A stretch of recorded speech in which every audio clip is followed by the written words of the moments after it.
All right. Welcome in, everybody. It is Biscuits and SEC Live. We are back again.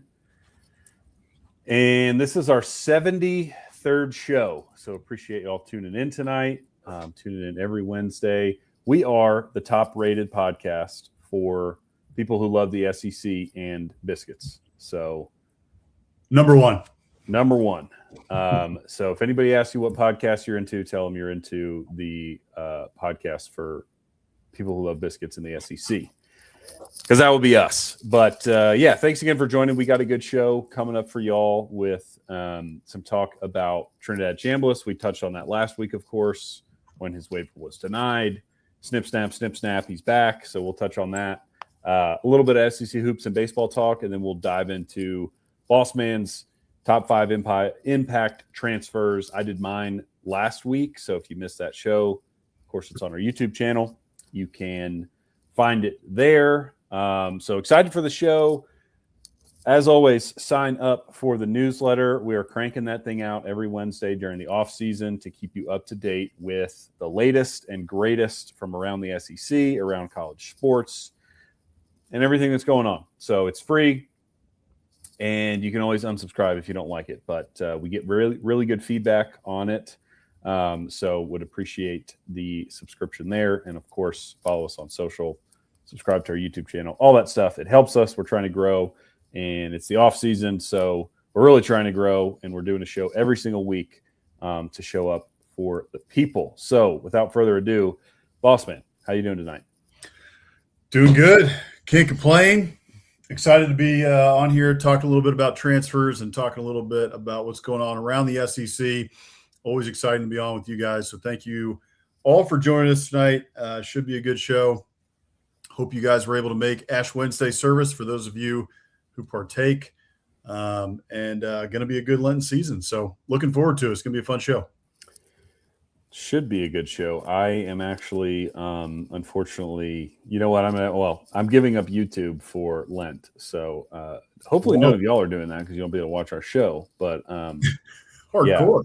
I wanted to do something that would hurt. That would be a challenge, and YouTube certainly qualifies, I believe. So, anywho, aside from that, again, hopefully none of y'all are giving that up. But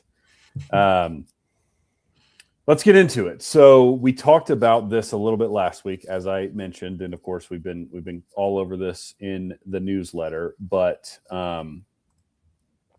Trinidad Chambliss is back for 2026. So if you've been following this saga, he's been waiting for this decision for really a long time. I mean, this goes back to even when Ole Miss was in the playoff over a month ago in January, whether or not he was going to get this 6th year of eligibility based on a 2022 medical red shirt, right? So there was competing stories whether he had a medical red shirt in 2022, one of his seasons at Ferris State, and he was initially denied by the NCAA, which we talked about last week, and then Ole Miss appealed and won. So some judge in Mississippi happens to be an Ole Miss alum, gives him the sweetheart deal, and he's coming back. So I don't really know what this means. I keep hearing the word get thrown around, but he was granted an injunction to play in 2026, given a 6-year of eligibility. The NCAA could appeal. To my knowledge, they have not yet, likely won't, because it would probably just lead to them getting stuffed in a locker yet again. So what are your thoughts on this case, this specific situation, the back and forth, and then what does it mean for Ole Miss moving forward? Yeah, first of all, I know people, and you mentioned it, right? Like, oh, backwoods Mississippi judge, right? He's given a ruling, in favor of Ole Miss. I think he graduated from Ole Miss Law School or whatever. I don't take any stock in that, to be honest with you. I get it, like the connection's there, and people are going to say that, but I think he ruled the correct way in this case, right? I mean, like this, taking the glasses off of any other SEC team, looking at Ole Miss and saying, oh, he shouldn't have ruled this way. He's an Ole Miss grad or recused himself or whatever. I think if you look at it objectively, it's like, no, this guy made the right call. Okay. Yeah. This was the correct move. The NCAA obviously was very upset about it. Their lawyers walked out of the hearing before the judge even gave the sentencing, which is completely bush league, very odd. But or not the sentencing. He's not sentencing. When the judge gave his verdict in this case, he's not sentencing anybody. Yeah, clear about that. Thankfully, no one was getting sentenced. Yeah, no one was getting sentenced. But his what the judge came down with, and so the judge made the right call in this case, as we talked about last week and other times we talked about this on SEC After Dark. Well, you got TJ Finley, who's about to go into, I think, his 12th year of college football. You've got these other players who are getting many years of eligibility from all these different red shirts. Seems like Trinidad had what he needed, in order to show that, hey, I should have got a medical red shirt here. I believe he had a doctor's letter, from a doctor saying he had it. So there was enough there that this shouldn't have even gone to court, in my opinion. Like the NCAA should have said, hey, okay, got it, makes sense. Good luck in your 6th year. Generally, I actually side on the other side of you get 5 years, okay. And for very specific reasons. Okay. Yes. You had to miss a year, for medical reasons or what have you. Okay. I get it. But generally I'm on the side of 5 years is what you get. And then you got to move on. You know what I mean? Yeah. I do think that we're messing up high school kids' opportunities with, guys going into year 7, guys going into year 8, all these different transfers, with the way the rosters are shaking out. So that's a whole different thing. What it means for Ole Miss, I mean, it's huge, right? It's obviously this is massive for Ole Miss, and in my opinion, puts them right. I've listened to our friend Stephen Willis talking about it, and he said, off the bat, this puts Ole Miss right back in the national title conversation for next season. I think he's right, based on their transfer portal class, based on what Pete Golding was able to do in retention. You wish he'd have retained some more of those guys, but he did a decent job at retention, did a good job in the portal, and you get a guy who should be the front runner for the Heisman back at the most important position on the field. This puts Ole Miss, in my opinion, should be top 5 going into next year. At worst, top 10, maybe number 8 or something like that. So it's massive for Ole Miss, and I don't think it can be understated versus, having to break in a Deuce Knight, right, or another quarterback. Right. You get back Trinidad Chambliss. So it's huge. Yeah, I mean, just speaking of the impact that everyone assumes it will have, he, upon this ruling, is now currently the second odds-on favorite for the Heisman Trophy behind Arch Manning. So, you're getting back arguably the best quarterback in the country for another season. And as we've seen, not just his play on the field, but, we've seen this a lot with, man, experience matters, and like you said, I generally too, I fall on the side of, hey, 5 years and you should be gone. We don't need 25, 24, 26-year-old guys in college, but in this circumstance, I don't fault Chambliss and Ole Miss for fighting, and I'm not mad about the decision. It just is what it is. But this guy's played a lot of football, and he played a lot of football last year for Ole Miss, and he's back. And like you said, Deuce Knight, talented, might be good one day, probably will be good one day, but you'd much rather have Chambliss coming back, the guy who's been there, done that at multiple levels across multiple seasons, and is old. Yeah. So big news for the Rebels. Yeah, no, it's absolutely massive. Like I said, I don't think it can be understated. And then not only that, but let's back out for just a second here. They also have Kawan Lacey coming back. So that backfield, Trinidad Chambliss, Kawan Lacey should be, in, number 8 or something on the Heisman odds. I haven't looked recently. But yeah, this Ole Miss team is loaded again, and Pete Golding did a great job going into the playoffs and righting the ship with this team. So yeah, you got to be excited about what Ole Miss has coming back. And then now that you add Trinidad Chambliss back into that mix, absolutely massive. Yeah, 100%. So before we get into the transfer portal additions, your top 5, let's touch a little bit on some SEC baseball and SEC basketball. So baseball wise, I don't know if you were able to get eyes on any of the games this weekend, but it was a lot of cupcakes, as you would expect early in the year, right? You know, our alma mater A&M scored 1 billion runs on, I can't even remember who they played, as did a lot of SEC teams.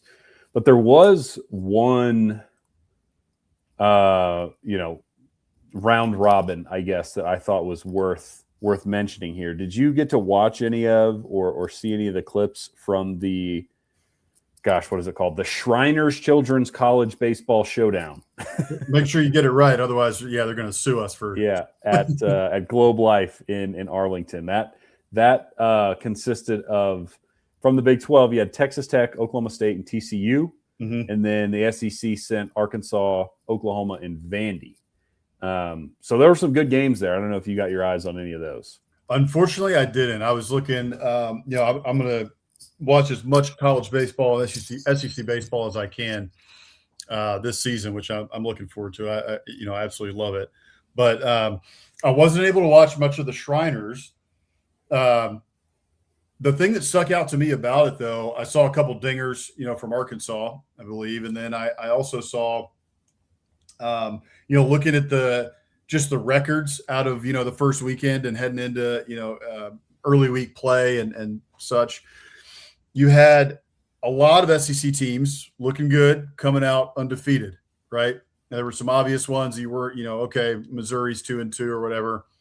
The surprise is that you come out of this with Vanderbilt at 2-2. The Vandy boys going 2-2, and you're like, okay, well, hold on. Did they go 2-2? Did they lose 2 games in their first series, lose their first series against Eastern Michigan, Eastern Washington? Like, who was this they were playing? Well, it turns out they were in the Shriners Classic in Arlington. So they lose to TCU 5-4 in their first game. And then they get run ruled by Oklahoma State in 8 innings and lose by 10 runs. Beat Texas Tech. Texas Tech's a good baseball team. Okay, so 13-3, beat Texas Tech. You run rule Texas Tech. So I don't know if there's a ton. That's just the one thing that really jumped out at me after the first weekend is Vanderbilt sitting at 2-2. I don't think it's time to panic yet. TCU is a good baseball team. The Shriners Classic is always, very good baseball teams coming to play each other, which is what makes it fun. But a little surprised to see Vanderbilt coming out 2-2 after the first weekend, even if it was, against some good baseball teams. Yeah. So Vandy, they won their Monday night game against the scrub, but in that Shriners Classic, they went 1-2. Losing to TCU and Oklahoma State. TCU went undefeated. So TCU's ranked number 10. I think Arkansas was 7th going into, preseason. So there were 2 top 10 teams. TCU went 3-0. They beat OU 12-2, and then they 5-4 against Vandy and Arkansas. So 2 really close games there, but they come out on top. But then, Oklahoma and Arkansas go 2-1. So the SEC, did well, just nobody could get over the Horned Frog bump, which again is not a surprise. TCU's been a good program for a long time, and obviously appears that they will be again this year. But I don't think we have a whole lot more to say on that, because that was kind of the only real action that was worth keeping tabs on. But just good to have SEC baseball back. All these ballparks are awesome. You're getting the Duty Noble and Bluebell, and everybody's got their, home opening series, and it's awesome. So excited for, the next couple weeks as we're in out of conference play, and then super excited for conference play once we get a little bit further into it. Yeah. Well, cool. Speaking of conference play, SEC hoops. Man, our alma mater is in a bad way. So Kind of a free fall, huh? yeah. So the Aggies, I believe, got off to a 7-1. Yeah, 7-1 start in conference play, and have now lost 4 in a row. Sit at 7-5. They're all the way back, tied with Mizzou in, I don't even know, 1, 2, 3, 4, 5, 6, 7, 8 in 8th. So they 2 weeks ago went from leading the conference to now they're in 8th. Some other movers. Florida has turned it on. They've won 6 in a row and are now sitting at 11-2 in conference. Arkansas won 3 in a row, 9-3 in conference. So those two kind of seem to be separating, although Vandy and Tennessee have both won a couple in a row and are sitting at 8-4. And then Bama has won 4 in a row and also sits at 8-4. So we said last week that the sort of the cream was rising to the top. And, you know, I think that's the case there. And don't sleep on what Alabama's got going on. You know, they're doing this for Bediako, you know, I mean, God forbid. It's like the meme where they put him up in the sky, you know. Yeah, right. He's Chubbs. Yeah, he's Chubbs still here on Earth. Yeah, right. Which he's still with the team or something. Like, I don't know. Well, what I was going to say is I will give, you know, I was giving Nate Oates some heck for even trying this. Yeah. I will give Nate Oates credit on that part. He basically just said, hey, he's going to stay on the team. He's going to stay on scholarship, and he's going to continue to go to school and finish his degree. I don't know how many, you know, hours or whatnot he has left to get, but I applaud that. Good on Oates and Bama for, you know, honoring that, I suppose, right? Considering they offered him a slot on the team and things didn't work out in his favor in the court system, but good for them for, letting him, you know, continue to get his degree and go to class. But elsewhere, one other team I wanted to call out here. So Kentucky's lost 2 in a row. They're sitting at 8-5 in conference. And of course, you know, whatever way the wind blows, you know, Big Blue Nation gets angry and angrier. So they're unhappy with Pope. But the Longhorns, Texas, is 8-5 in conference. They've won 5 in a row. So maybe Sean Miller figuring some things out, which is surprising because they got off to a pretty bad start. I mean, they're 17-9 overall. So that means, you know, they lost 4 games out of conference and then started conference play 3-5. So they were in a bad way. But 5 in a row in conference is nothing to, you know, nothing to overlook. So they very well might be playing their way into the tournament. Yeah, no doubt about it. Looking at what Lenardi has, which I know depending on who you ask, it's like that guy's a bum or that guy knows what he's talking about. But yeah, right. But Lenardi, he's got 10 Big Ten teams, 10 SEC teams. So I don't think there's no change from last week, even with some of the movement we've seen. You know, we touched on this last week. There were 10 SEC teams in last week, which, as you may remember, if you watched us last week, we were talking about a little surprising, right? Based on the SEC. SEC had a great basketball season last year, very strong conference, probably the strongest in the country last year. This year, you know, good conference, but I don't think anybody's thinking that this is, you know, the best year of SEC basketball that we've seen. But still, that means 10 teams in, right? So at least for right now with what Joe Lenardi's looking at. Interesting note, you mentioned that Mizzou is ahead of Texas A&M now in the SEC standings. Lenardi has Mizzou as his first team out, Texas A&M as one of the first bubble teams in. I think that has to do, right, with like quad 1 wins and like, you know, RPI and whatever metrics that are going into this. But it is interesting. And it's also like A&M is hanging on the bubble by a thread. Okay. Like Mizzou, if Mizzou's the first team out, they're below Mizzou in the SEC standings and they're in a free fall, having lost 4 straight or 5 straight. Did you say 4? I think 4 in a row. Yeah. 4 straight. Yeah, it'll be interesting to see if they can hang on, you know, to it. Bucky's got to get it right pretty quickly. listening to Austin radio here, or Longhorn radio here, living in Austin, they've been talking about that basically, that like, yeah, A&M's hot start was all fool's gold, okay, because they didn't play. The best teams on their schedule were later, right? And that's now what we're getting into, and A&M is faltering. While the Longhorns surge. Longhorns may be having a little bit of trouble with their memory because A&M actually did beat the Longhorns, if I remember right. Correct. So anyway, that might want to remember that. But aside from that, interesting. Yeah, 10 teams right now looking like it from Joe Lunardi, and it's going to be a fun finish. Yeah, and just on that note, just looking ahead at the schedule. So for A&M, their 2 conference games this week are winnable. So if they are, bound for the tournament, they get Ole Miss and Oklahoma this week, who are both 3-9 in SEC play. So got to win those games, and they can hopefully course correct a little bit here and get back on track. And then outside of those games tonight, we got Alabama hosting Arkansas. So that's a big one, 7 p.m. Eastern. So it's on at the moment. Probably why our viewership is lower than normal, but that's makes also sense. StreamYard throttling the extremes. Anyway, yet again, that game, telling us. Yeah, but that game's going on now, so that's a big one.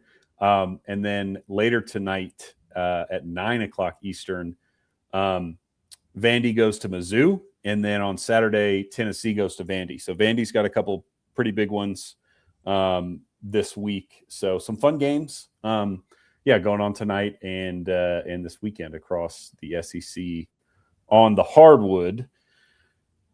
I think we've rambled enough, and we can get into your impact transfers. So again, if you missed last week's show, it's on YouTube. Feel free to go back and watch it. That would be great. But basically, we are laying out our top 5 impact transfers, for football, obviously. So we're, just ranking 1 through 5 who we personally think are going to have the biggest impact next fall. So just newcomers, names to be aware of, and people that we think are going to make a big impact. Some of that means they're ranked highly in the 247 composite transfer portal ranking. Some of that just means maybe the fit or the position of need that we think is, going to make a big impact on Saturdays in the fall. So I went last week and gave my 5, and you are going this week. So before we start hopping into your actual players, do you want to preface this at all by, who you picked, why, or any sort of general criteria that you were using? Yeah, I mean, I went based on, I was really trying to think about like needs, you know what I mean? Like if somebody's going to make the biggest impact, what did this team really need, right? And what teams needed something, that was like glaring, but also that could like really put them over the top, okay? And the other thing that I thought about is, there's going to be a couple of these teams in here that, like there's a Kentucky one, okay, because they have a lot of needs and they have a lot of areas that could use some impact.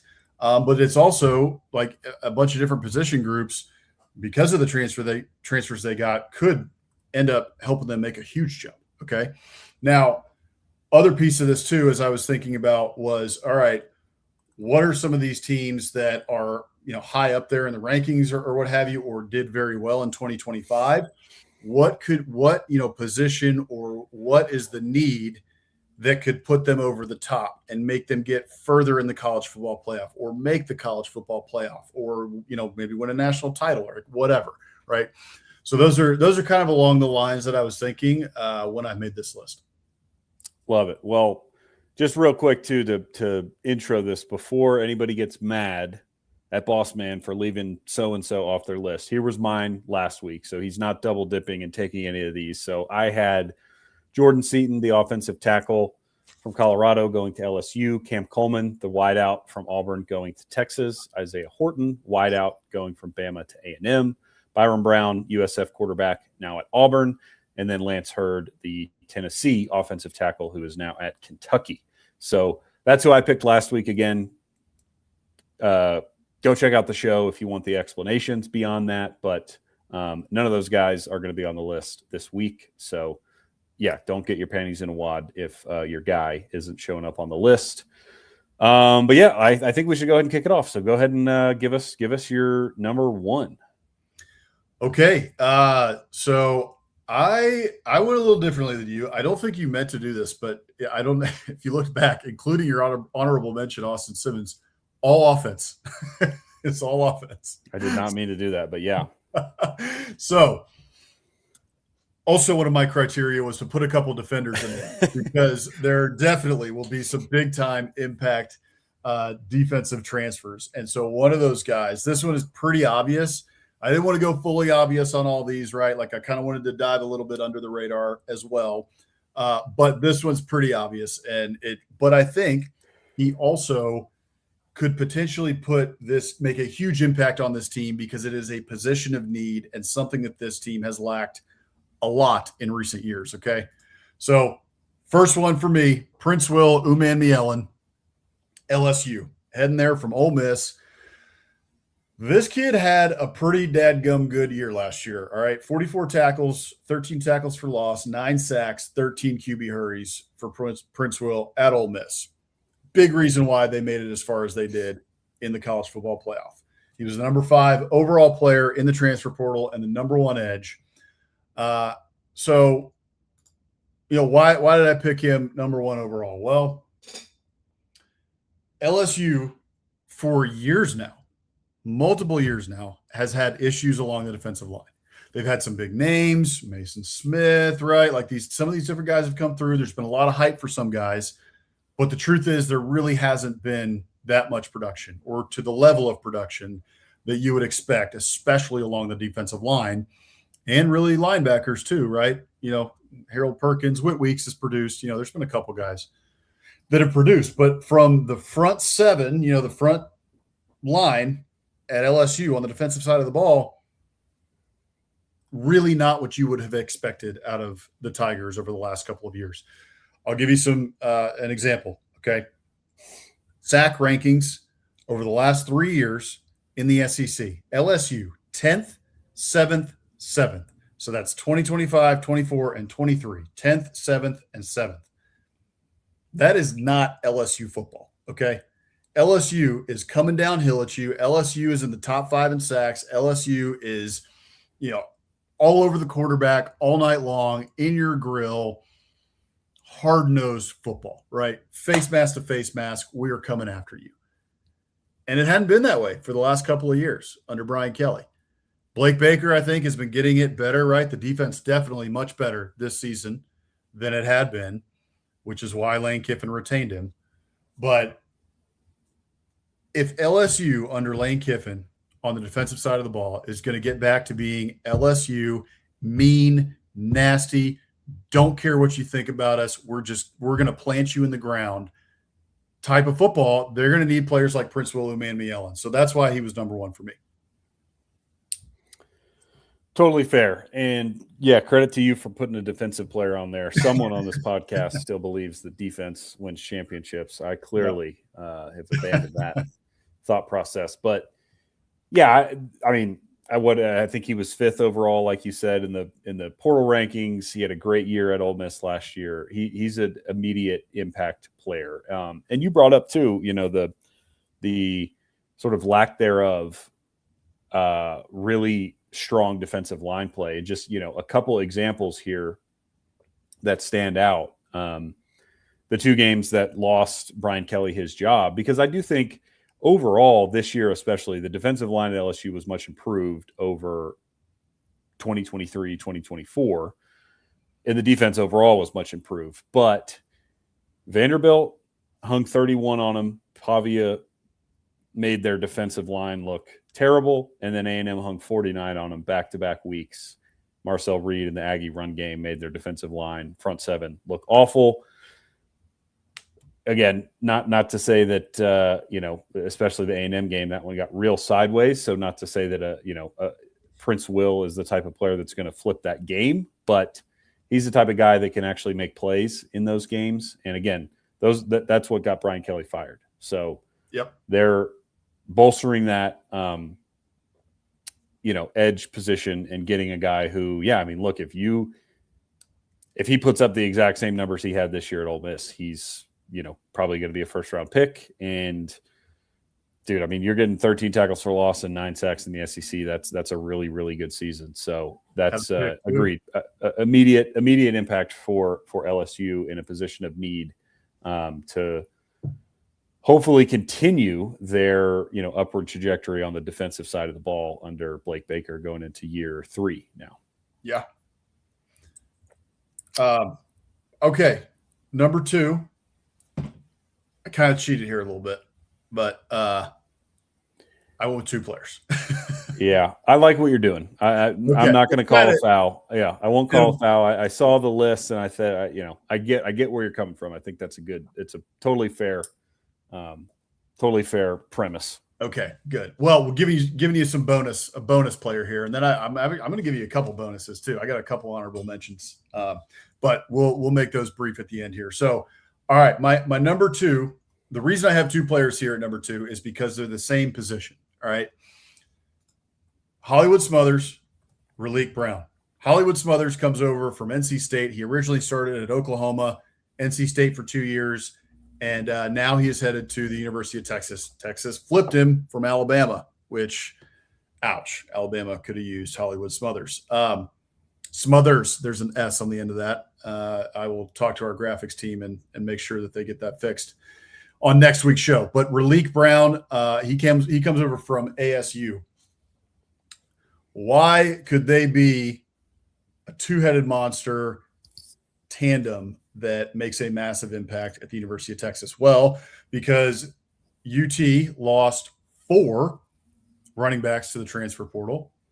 And not only that, but the Texas running game has not been what has been expected out of the University of Texas over the last couple of years, right? But especially last year.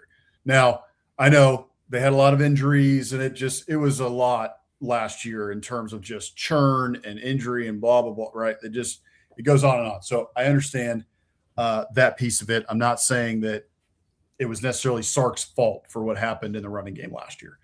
But at the same time, they were 11th in the SEC in rushing, okay? This was a team who was number 1 overall preseason, supposed to be a shoo-in for the playoff. Arch Manning's supposed to win the Heisman, all this stuff, right? Well, Arch Manning, in a new as the new starter, he needed to really be able to rely on that run game, especially early in the year, and it really just didn't materialize. Going into this year, you've got now especially too, because you had 4 offensive linemen you were replacing last year, as we harped on many times on the show, which was a big deal as to why Texas was not as good as people thought they were going to be going into last year. But going into this season with Arch Manning, the Heisman hype is back. The last couple games of the year, he was looking pretty good, played very well against Texas A&M. And now, it looks like Texas also good portal class. They're loaded. They've got talent.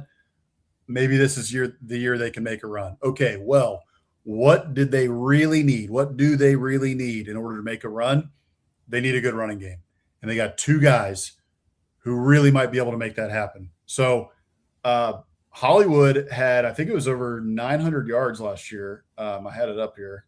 Yeah, he had 5.6 yards a carry, 939 yards, and 11 TDs at NC State.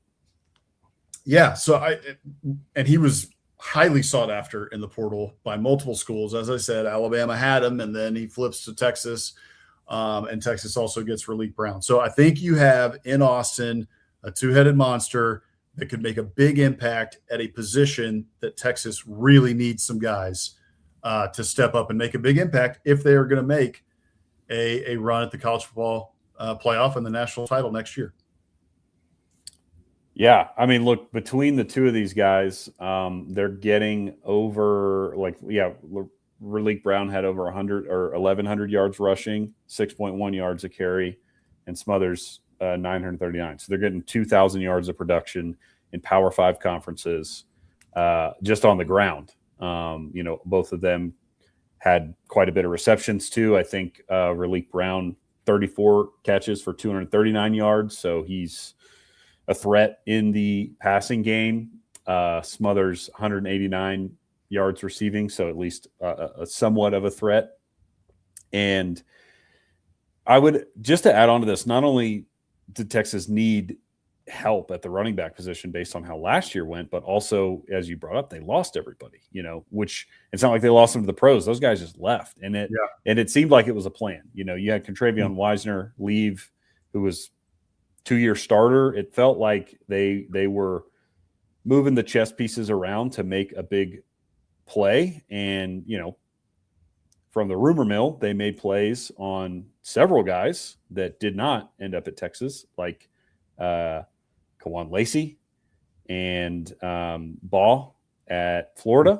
Mm-hmm. But clearly Sark and his staff were ready to make a big move here. And both of these guys, I think, again, as a two-headed monster, I'd be shocked if they're not combining for, let's say, at least 1,500 yards next year, which is a big uptick based on, what Texas had a year ago. So I think they're poised for a solid season in the backfield as a tandem. Well, and, okay, you just laid out, I think you said Raleek Brown, 6.1 yards per carry. Hollywood Smothers, 5.9 yards per carry, right? Yeah. Trey Wisner was Texas's leading rusher last year, 4.6 yards per carry. Okay. So you're getting over a yard per carry more from both of these running backs who are now coming into Texas. Now, it's not all of them, right? It has to do with the Hogs up front and how well your offensive line plays.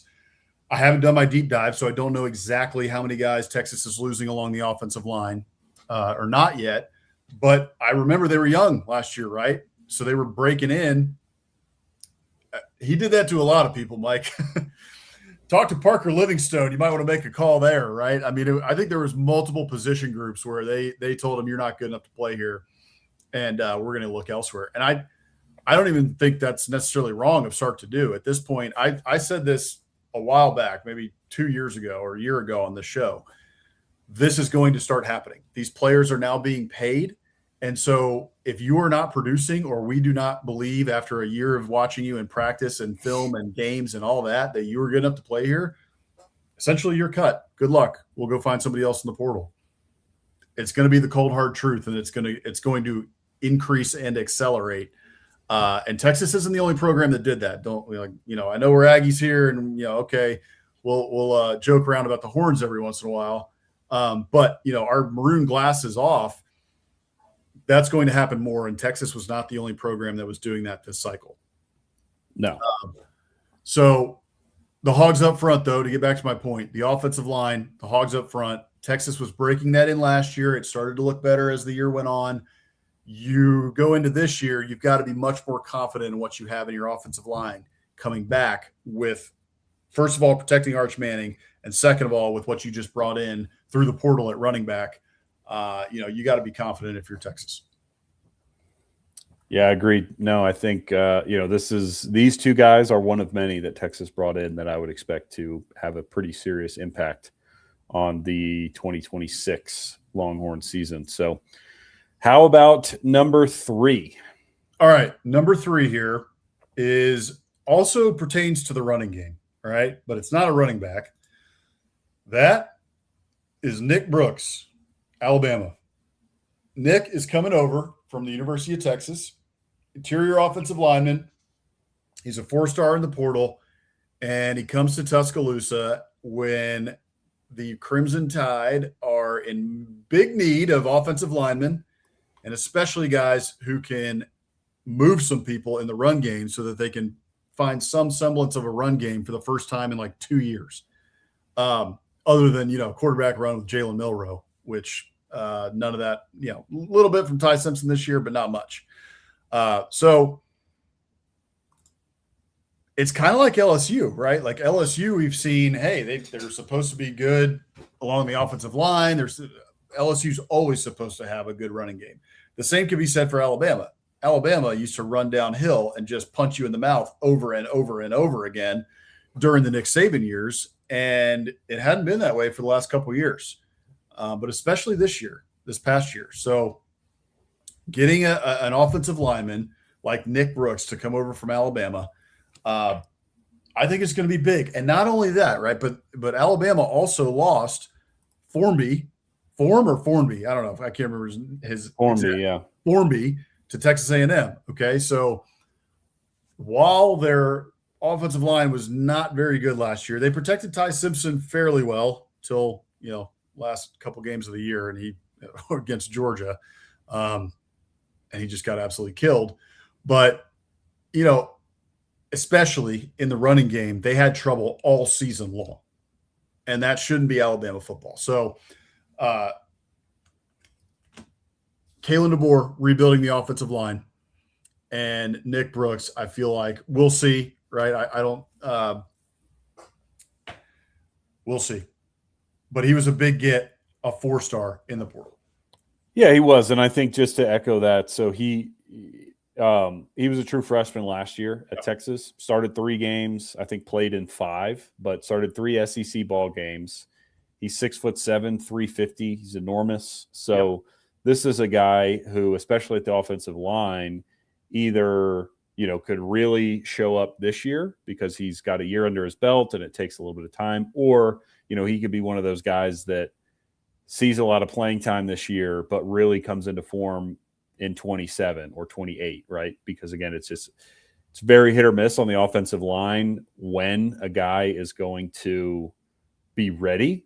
And we'll see if he's ready this year. But I do agree. I think a really good pickup to rebuild the offensive line that was just, it was extremely uncharacteristic of Alabama this year to just, and last year, as you mentioned, but Milroe covered a lot of that up. But this year, especially, just not being able to run the ball. And, I'm not a offensive lineman scout, but I would imagine a guy who's 6'7", 350 on the interior of your offensive line, at least in the run game, is probably going to help move some bodies. So I think that was a great pickup by DeBoer and his staff. And again, he's a young guy, right? So he could be a multi-year starter at Alabama if things pan out. Yeah, and the other part about it is Alabama should have had a good running game last year. They had the pieces. I mean, Jam Miller is a stud, and they still weren't really able to run the ball last year. So it's like we always talk about. It's in the trenches, man. That's where it starts. It's the SEC. You don't win in the trenches, like you're going to have trouble. You're going to have a tough time. And Alabama was still able to win 10 games and get to the SEC championship even without much semblance of a run game. So, things are changing a lot there, right? You're losing Ty Simpson. Jam Miller was a senior. And you're losing a lot along the offensive line. It's going to be rebuilt, losing Isaiah Horton. Like, there's a lot of change in Tuscaloosa going into next season. But, I mean, it's kind of like how Mike Elko rebuilt Texas A&M, right? And how Lane Kiffin is trying to rebuild LSU right now. It starts in the trenches, right? Like the first thing those guys did was we got to rebuild the trenches. We got to either retain talent along the offensive line and the defensive line, or we got to bring it in, and that's where it starts. And so Kalen DeBoer going here, I think, was a good move. Yeah, no, absolutely. Like you said, position of need, got a good guy, got a big body. So I expect, he'll be competing for a job this year, very likely to see him on the field, and interested to see what he could do up front for the Tide. Moving on, number 4, looks like you went back to the defensive well. So take us to your 4th impact transfer. I did. All right. So this one for me is let's go on the outside. Let's get in the secondary. Jay Crawford, Auburn cornerback last year, comes to Ole Miss. And, there's a lot of turnover on this Ole Miss defense. And if Ole Miss is going to make a run again, what is a position or a player, right, and a need that could put a team over the hump to get even further than they were, especially those teams that are in the upper echelon, right? Ole Miss makes the playoff this year. They get to the semifinal, and they have their chances, right? did get a pick in that game, but Carson Beck throws the ball pretty well against the secondary. And that's kind of where Ole Miss has struggled when it comes to the big games over the last couple of years and really, in their history, right? Is when it gets to these teams that can, throw the ball, have a lot of talent on the outside, et cetera, they struggle in the secondary and they're trying to win in a shootout, right? Well, you bring in a guy like Jay Crawford from Auburn, that should help. All right. So Jay Crawford last year, 10 starts at cornerback last season for the Tigers. He played in 11 games, started 10, tied for the team lead with 4 pass breakups last year on the Plains. All right. So pretty solid corner. Bring him in, bolster that secondary. Ole Miss had a good pass defense last year, but you got to stay there or get better, right? If you were going to make it back to the semifinal, make it to a national title game, and make a real run with what we talked about at the top of the show, which is you got Trinidad Chambliss coming back. You got Trinidad coming back. And you got Kawan Lacey coming back, right? You got these weapons on the outside. All right, let's make sure we bolster the defense. Jay Crawford is a guy who should be able to help with that if Ole Miss is going to make another run. Yeah, no, again, another good pick. Crawford was basically a 2-year starter at Auburn. He earned his starting job midway through his freshman year in 24. Started basically every game this past year. Was a SEC all-freshman team in 24. So he's got a lot of playing time under his belt in the SEC and has performed at a high level. So I think it's a great pickup. I think he's somebody that is going to start right away. And like you said, make a big impact for them, hopefully in those bigger games, because at some point, man, you got to be able to cover. So if you can have a guy like that who you can just count on to be in good position and not make mistakes, that's a huge blessing on the outside to have somebody who knows what he's doing, knows where he needs to be, and is talented enough to hang with some of the topper guys in this league.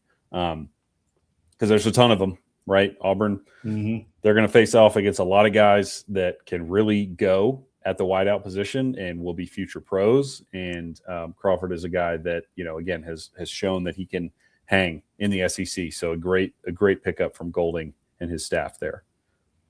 Yeah, I think so as well. So I'm looking forward to watching him play in this Ole Miss defense again, especially if they are going to make a run at the college football playoff again this year. So, all right, well, let's move on to my 5th one here.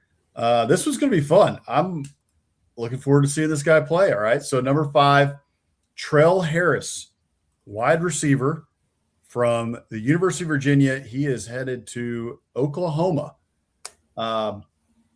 Again, looking for guys. What is a position of need, and what are the guys who could potentially take a team even further than where they are, especially those teams that were at the top?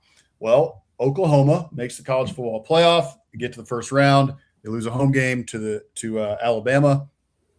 And, I think it was a successful year for Oklahoma, and 10-2, right? Regular season. All right. Solidifies Brent Venables as the guy, right? Okay. He's our coach. He can do it.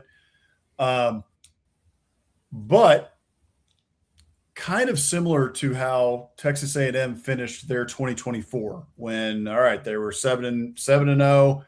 Then they kind of lose all these games down the stretch and end up 8-5 after the bowl game.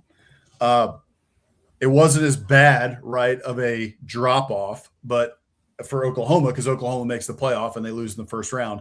But when you're thinking more so about like fan sentiment, the expectations for both of those teams have been raised. You got to 7-0 as at Texas A&M and Mike Elko's first year. The expectations were sky high. You even get to the last game of the season and you have a shot to get into the SEC championship game.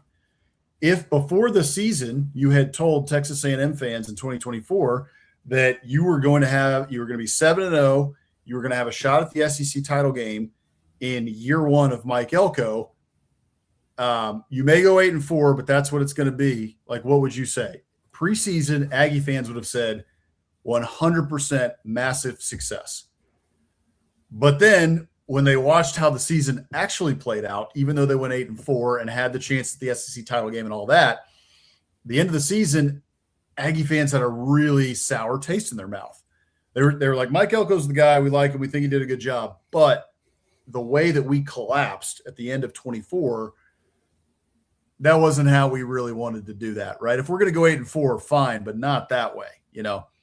I think it was similar for Oklahoma this season in that, okay, yeah, we went 10-2. Great. That's awesome. But we lost to Texas in that ugly fashion. We brought John Mateer back too quickly. And with what we were thinking about how John Mateer was going to be preseason, Heisman guy, all this, right? A first-round exit in a home game with Alabama, a team that you beat earlier in the season on the road. I think that, it was kind of like, didn't want to end the season that way, right? So John Mateer's coming back this season. You got a real shot to make a run in the college football playoff if you got a guy like John Mateer. And if John Mateer can raise his level of play just to, take another baby step up or another 2 baby steps up and really actually be that Heisman candidate that he was billed to be preseason last year, then Oklahoma's got a shot. But they're going to need players like Trell Harris, need those weapons. They got also the tight end from Tennessee, Van Dever or something. I can't remember his exact name. 4-star tight end, right? So Venable's bringing in these weapons. Trell Harris at Virginia, he was UVA's leading receiver last year. Remember, UVA makes the ACC title game, okay? Virginia was on the cusp of the college football playoff. Yeah. I mean, they went to overtime against Duke. If they win that game, they are in the CFP. One of the best games last year in college football was that title game. It was absolute madness. But Trell Harris had 59 catches last year for 847 yards, 5 TDs, 14.4 yards per catch. All right. So the kid produces. John Mateer needs a target like him to produce in this offense if they're going to make a run next year to the college football playoff and further than the first round. Yeah, I love this one because it is a little bit probably off most people's radar. But yeah, as you mentioned, Trell Harris led Virginia in receiving. He was a third team all ACC selection, explosive with 14.5 or 14.4 yards per catch. And just thinking about Oklahoma next season, Isaiah Sategna is back, which is huge. Think about how explosive he was. He also averaged 14.4 yards per catch. So we got 2 guys now that are very explosive for Oklahoma. And the Sooners' second leading receiver, Deion Burks, is gone to the NFL. So there's a immediate need to fill that role of, kind of your number 2 option behind Sategna. And also, we brought this up all felt like October, November with Oklahoma. Once it became clear that their offense, as you brought up, wasn't maybe what they were hoping for with Mateer and Arbuckle coming in, and it was, hey, this is a defensive team and they're going to win defensive ball games. We just kept saying, like, Arbuckle's doing a really good job because they're almost working with one hand tied behind their back on offense because they can't really run the ball. Mateer's not healthy, really, and they pretty much have one guy at receiver, and yet he's making big plays every week.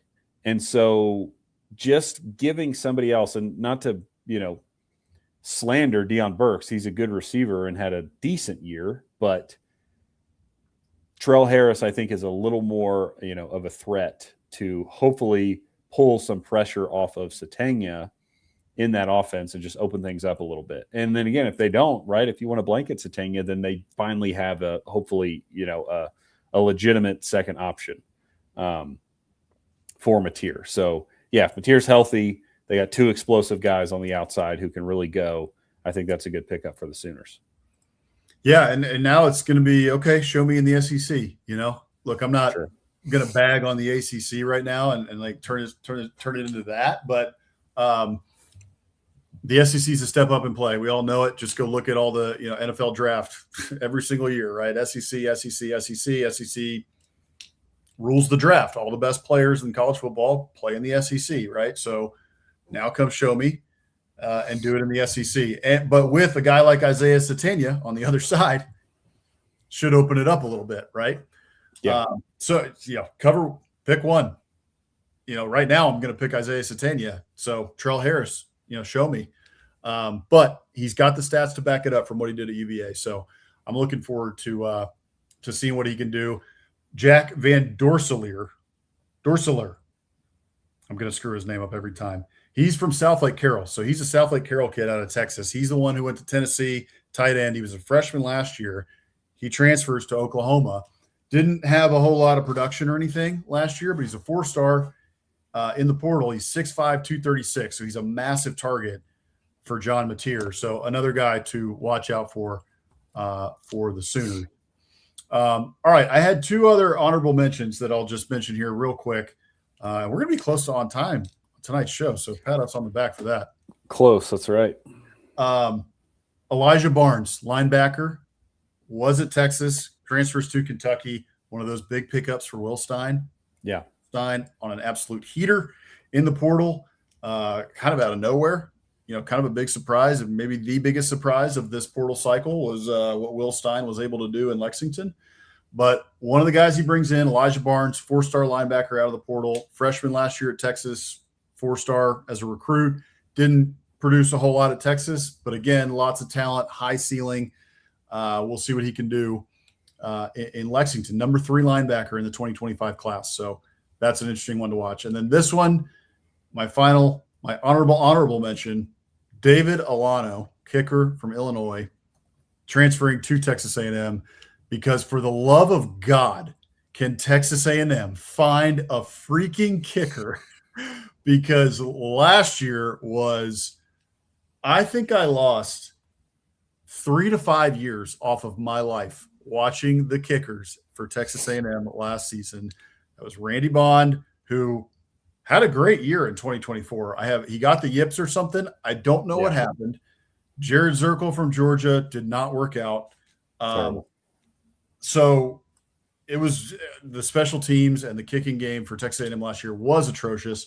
So they bring in David Alano from Illinois and just praying that he is much better and a much more reliable kicker for the Aggies going into 2026.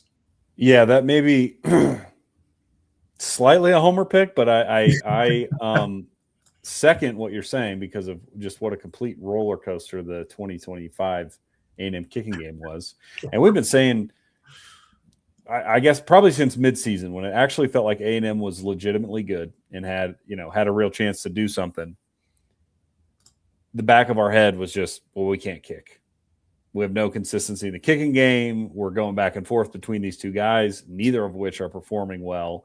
And I'm not going to put the Miami game on the kicking game, but it showed up in that Miami game with a chip shot field goal, like a 19-yarder that Zirkle chunks it, meaning he hits the ground before he hits the ball. It gets blocked. And again, A&M loses by 7. So had he made that kick, not saying the game turns out differently, but it goes to show you that special teams is a big part of the game, and A&M was really bad in that department this past year. And Alano, 2 years in a row, he's 85% in 24 and 87% in 25. So consistent.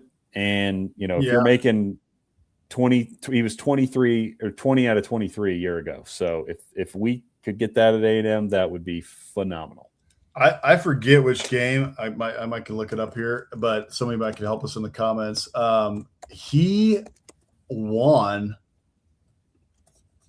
a game for the Illini this past season on a walk-off field goal, if I remember correctly. So I can't remember who it was, but I remember watching it. I want to say it was in like week 4 or something.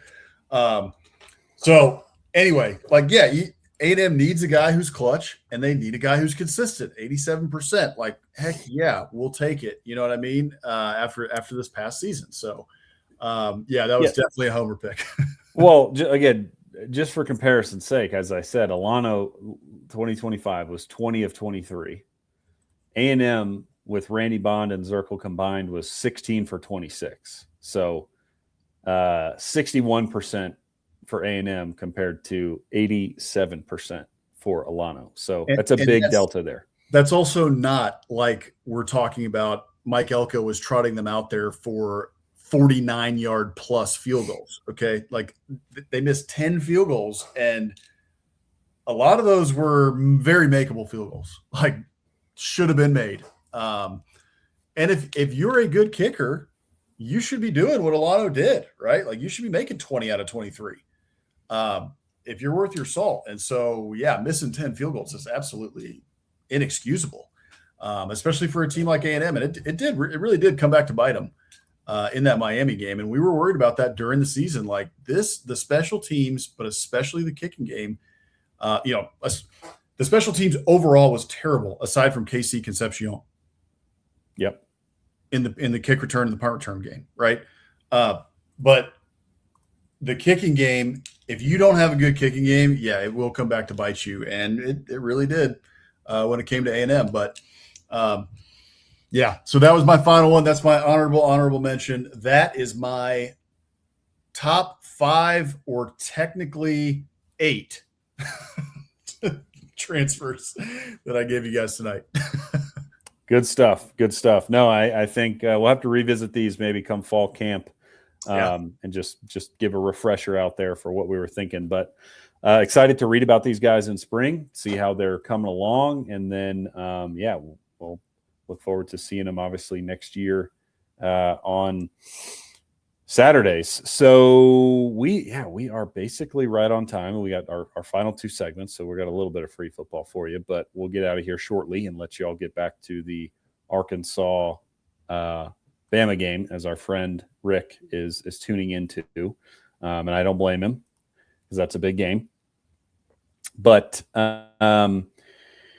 we will start with the Mike Leach Coach of the Week. So again, if y'all are new here, we do this every week. Formerly the Will Muschamp Coach of the Week, we have renamed it to the Mike Leach Coach of the Week, as Will Muschamp has returned to the sideline. Signed a massive deal, by the way, that I outlined in our newsletter this morning. Little plug, just a cool 3-year, $8.4 million deal for Coach Muschamp. So good stuff for our guy. And very anyway, happy. Very happy. Yeah, happy for the Muschamp family. Lord knows they needed it. But yeah, the Mike Leach Coach of the Week. This is an homage to Coach Leach. Every week we like to pick a guy who, is embodying that passion and spirit for college football. Could be with kind of off your rocker rant, could be with a quick offhanded funny comment in a press conference, whatever it is. We like to give this award out every week. And it's slim pickings in the offseason, but we are making do. We had another pretty good one this week. This guy's won it a lot as of late. Basically, since he took over at Florida, it seems like he's winning it every other week. But of course, I'm referring to John Summerall. Excited for actual football season with this guy. But he was on Sirius XM radio with Danny Cannell, and he was asked about dealing with players in the NIL transfer portal era. And he had an interesting response, saying it's actually easier, he thinks, than the old way. And then he goes to explain why here. Because if a guy wants to act some sort of way about having to do something tough, I'm like, dude, you make money. Shut up, bro. You're getting paid, dog. Put the work in. So I think some coaches with this new world we're living in of transfer portal NIL have gotten softer. I've probably gotten crazier. I'm like, no, I'm not. Don't tell me about this is too hard. We're all pros here. Be a pro. Love it. And I think Mike Leach would have felt the same way. Yeah. We're all pros here. I mean, that's really, it is funny the way that he said that, right? But it's an interesting clip because that's the truth. These guys are getting paid now. And it goes back to what we were talking about earlier in the show. the NIL era, these guys getting paid, that is the other side of this. And the other side of this is you're a pro. You're going to get treated like a pro. All right. And it is a little different, right? Because there is the transfer portal. It's not like you're locked up in contract for 4 years in the NFL. But I like his approach of I'm actually going to be coaching kids even harder now than I did because they're getting paid. And I think his approach is interesting because it's unique. Most people, like he said, are going softer in order to try to retain the roster or keep kids around and hope that they don't jump, right? He's going the opposite way. And that's actually, I think, going to make him unique, and it's going to attract a certain type of player in the transfer portal of like, actually, I do want to play for that guy. Mm-hmm. Like, I want to, pay me X amount of money, but I want to play for a dog, and that guy's a dog. And I want to, if he can give me the NFL, like I'm going there, and I actually expect him to, coach me hard so that I can become the best version of myself and get to the NFL. Like, I'm not some soft defensive lineman or soft wide receiver or whatever. Like, I'm coming here to learn and make myself better. And so I think that's a really interesting approach from Coach Summerall.